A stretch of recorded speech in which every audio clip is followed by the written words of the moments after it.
예, 민주당 의원들과 이재명 정부의 관계자들에게 단도직입적으로 묻겠습니다. 5월 9일 전까지 집 파실 겁니까? 최근 이재명 대통령이 부동산에 대해 직설적으로 말하고 있습니다. 날벼락 운운하며 정부를 부당하게 이기려 하지 마라. 이번이 마지막 기회였음을 곧 알게 될 것이다. 망국적 부동산 투기를 편드는 언론과 투기 세력을 좌시하지 않겠다. 대통령의 말폭탄의 강도는 강해지지만 시장은 아직 관망합니다. 시장이 기다리는 것은 말이 아니라 행동이기 때문입니다. 대통령께서 아무리 강력한 메시지를 내놓아도 시장은 그 말에 누가 어떻게 반응하는지를 봅니다. 대통령이 집을 팔라고 하는데 정작 대통령 주변 사람들은 어떻게 하고 있는가? 경실련 자료를 보면은 민주당 의원 165명 중 다주택자는 25명입니다.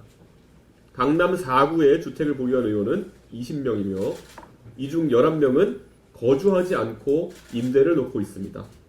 대통령실과 내각 고위직 중에도 다주택자와 고가 부동산 보유자가 적지 않은 것으로 알려져 있습니다.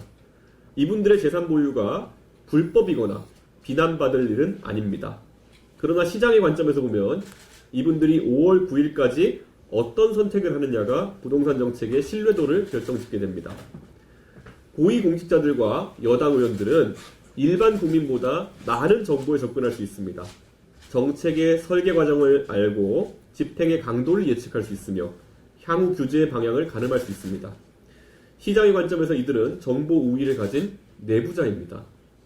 주식시장에서 내부자가 자기 회사의 주식을 파는 것은 가장 강력한 매도 신호입니다. 부동산 시장도 다르지 않습니다. 정책을 만든 사람들이 집을 내놓는 순간 그것은 고점입니다. 라고 현수막을 거는 것과 같습니다.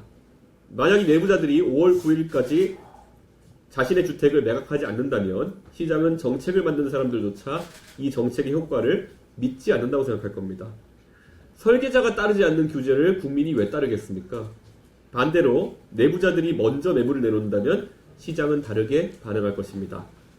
정책을 만든 사람들이 먼저 움직인다. 이번엔 진심인가 보다. 대통령께서는 정부를 이기는 시장은 없다고 말씀하셨습니다. 정부가 시장을 이기는 방법은 무엇입니까? 역설적으로 손해를 감수하면서까지 빠르게 움직이는 그런 모습입니다. 다주택자들은 언젠가 규제가 풀리겠지, 이번에도 유예되겠지라며 관망할 겁니다.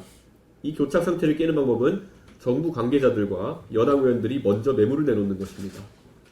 문재인 정부 시절처럼 매매가 이루어지지 않을 금액으로 올려서 내놓는 쇼가 아니라 실제로 거래가 성사되는 가격에 내놔서 이번엔 다르다는 신호를 주는 것입니다. 문재인 정부 시절을 상기해봅니다. 2019년 노영민 비서실장이 수도권 다주택자에게 매각을 권고했을 때 당시 민정수석은 강남의 아파트를 팔지 않고 사의를 표명했습니다. 세간에서는 직보다 집을 택했다라고 했습니다. 공직의 명예보다 강남 부동산의 가치가 우위에 있음을 보여준 장면이었습니다.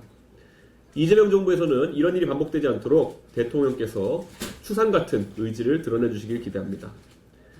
5월 9일은 양도세 중과 유예가 종료되는 날입니다. 동시에 이날은 이재명 정부 부동산 정책의 진정성을 평가하는 그런 날이 될 것입니다.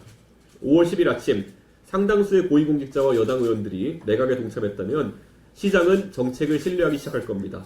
반대로 재산 현황에 변함이 없다면 시장은 대통령의 경고를 신뢰하지 않을 것입니다. 대통령님, 민주당 의원들과 정부 관계자들이 매도 계약서에 도장을 찍는지 아니면 여전히 등기 권리증을 쥐고 있는지를 시장은 지켜보고 있습니다.